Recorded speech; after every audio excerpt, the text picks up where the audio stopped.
Good afternoon, ladies and gentlemen. My name is Lieutenant Michael Webb.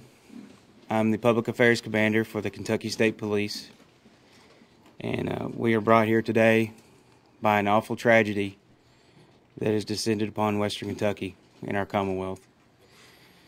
And it's a sad day here in this state that we have to address such a matter, but we all are here to discuss an event that took place at the Marshall County High School in Western Kentucky.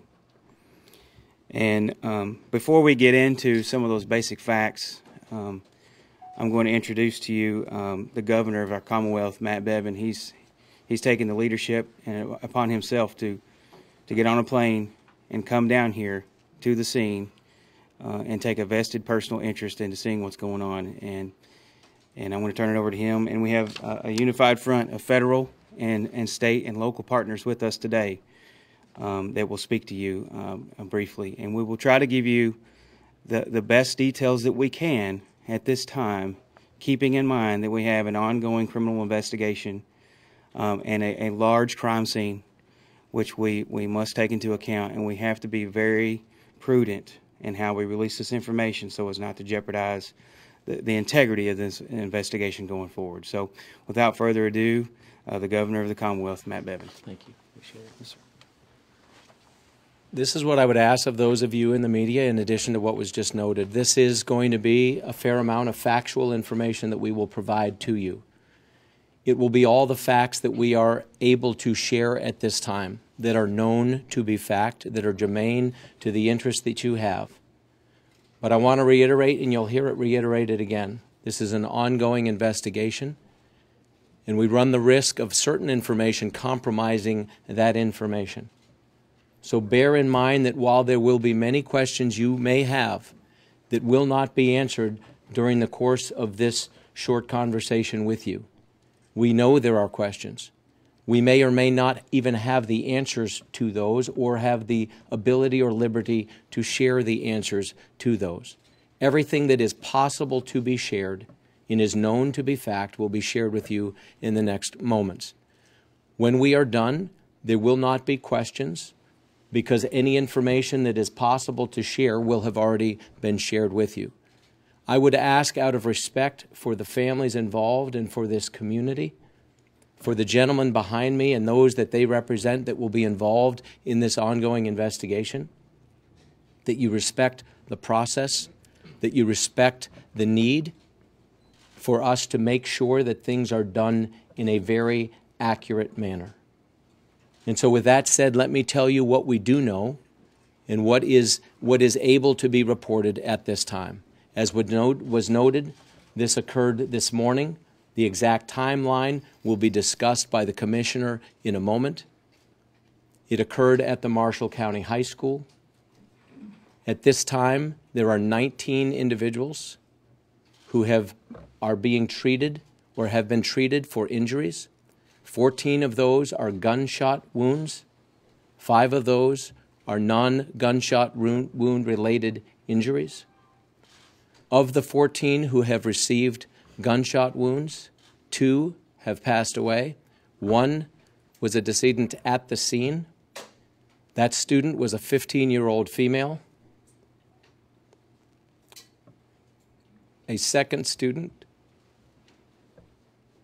also 15 years old, a male, passed away at the hospital. Students were taken to multiple hospitals, local and regional hospitals. 6 of them were flown to the nearest level 1 trauma center. 1 of the decedents, the male, passed away at that center. There are 5 other students, as best we know, at that center. 5 we know for fact. We're trying to determine that every one of those that has been shot was a student. It is our belief that they are. In terms of other information that's able to be shared with you at this time, the shooter was a student, a 15-year-old male. That student is in custody. That student was apprehended at the scene. That student was apprehended In a nonviolent apprehension, that student will be charged with both murder and attempted murder. The specifics and details of that, some of which is being developed right now, are not able to be shared as to exactly the time, but that is the process that you can anticipate will be unfolding in the hours ahead. Those are the basic facts. It is heartbreaking, and I will say this before I hand this off to the Commissioner. I beg of you again,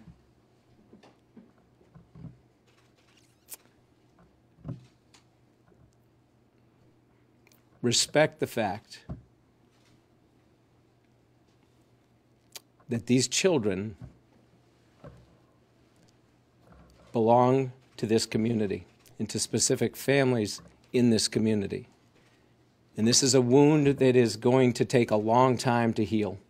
And for some in this community will never fully heal. That is going to take a process of time and respect. And I'm asking you, please, to respect these families. The families who have lost their children have, in fact, been notified. It is intentional that we are not releasing any names of any involved at this time. That information will come out. This is an opportunity for Kentucky. While we would not want to be in this position, or whether this community or whether this specific town or this specific high school would want to be in this position, this is an opportunity for us to show how these situations can be handled. The respect, the love, the sticking to the facts and allowing the process to proceed. I'm just asking you, please have respect for these families and for this community. These are the tragic things that happen. There's no good answer for it. There's 1,000 hypotheses we're not going to go into. But there are ways we can be prepared for this, and the Commissioner is going to speak to some of the specific things that were done that allowed us to be as expeditiously on top of this as was the case. Final thing I'll say is this. While there's a handful of us that are standing here, there are so many first responders in this community who deserve extraordinary credit for their timeliness, for their effectiveness, their professionalism at every turn, starting in the moments immediately after this occurred, who have ensured that this was not a more painful situation than it already is. And I am grateful to those first responders. I know that, speaking for the sheriff specifically, he wanted to make sure that it was known how critically involved these folks were. And I thank you for everything that you've done.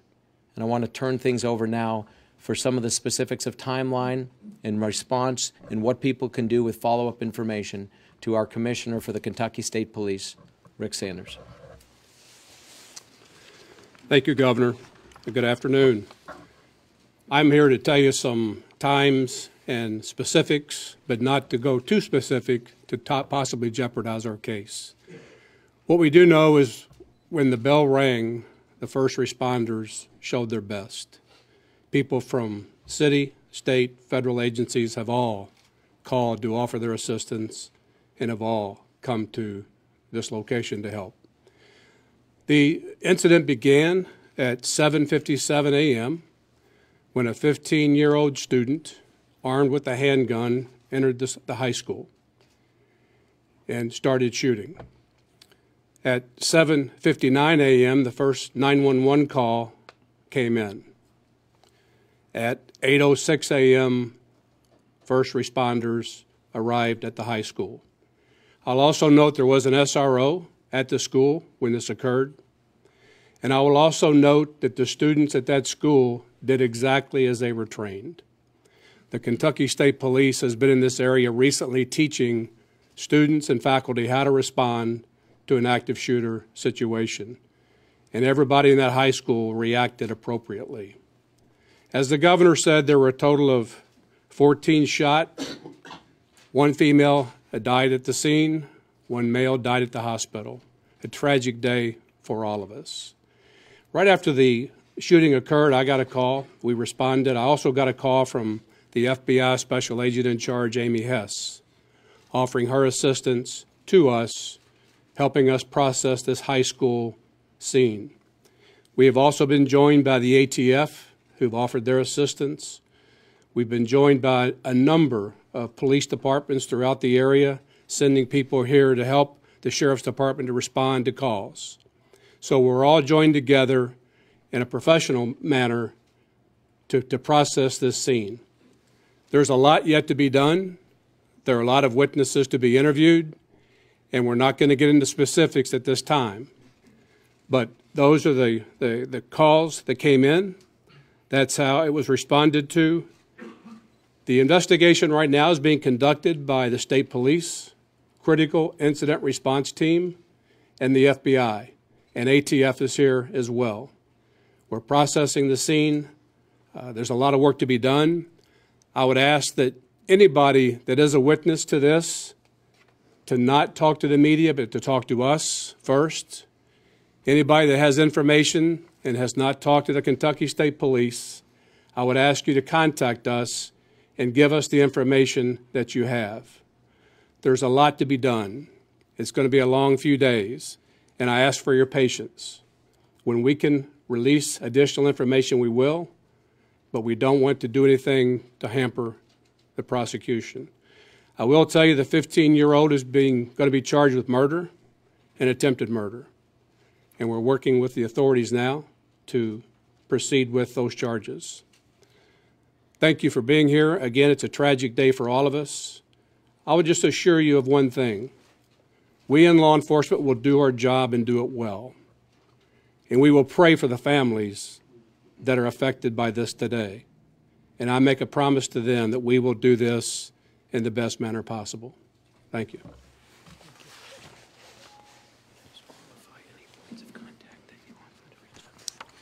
Thank you, Commissioner. Thank you, Governor. More information will come forth as it becomes available. Obviously, this is a very dynamic crime scene that requires a lot of examination, and it's developing over a period of time, and we will keep you informed as developments become available. I'm not sure if there will be another press conference or what time that will be, but here within a few hours we will contact you to let you know when the next time will be with more information. Trooper Jody Cash is the public affairs officer in this area.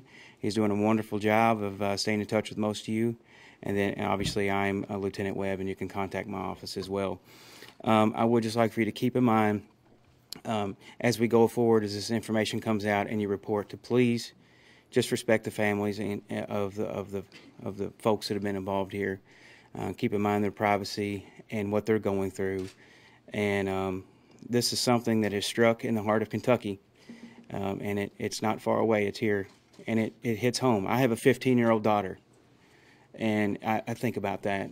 We have two 15-year-old high school students that have been killed just showing up to go to school, and how tragic that is. It doesn't get any worse than that. And so I'd ask that you would keep that in mind as you report with the privacy of the families, and keep in mind the responders and the investigators as well, what they've seen and what they're going through, and they continue to go through. So that's all we have. Okay. The suspect, the accused at this time, we are continuing to investigate him. We are looking into his home and details with him, and he was apprehended by the Sheriff's Department here on site at the school, thankfully, before any more lives could be taken. And this situation was disruptive. There's no way to know at this point how much farther it would have went. But at this time, that's all the information that we have, and there's really nothing else to elaborate on. And I appreciate your all's concern and your attendance here today. There will be more information coming. Thank you. Thank you all.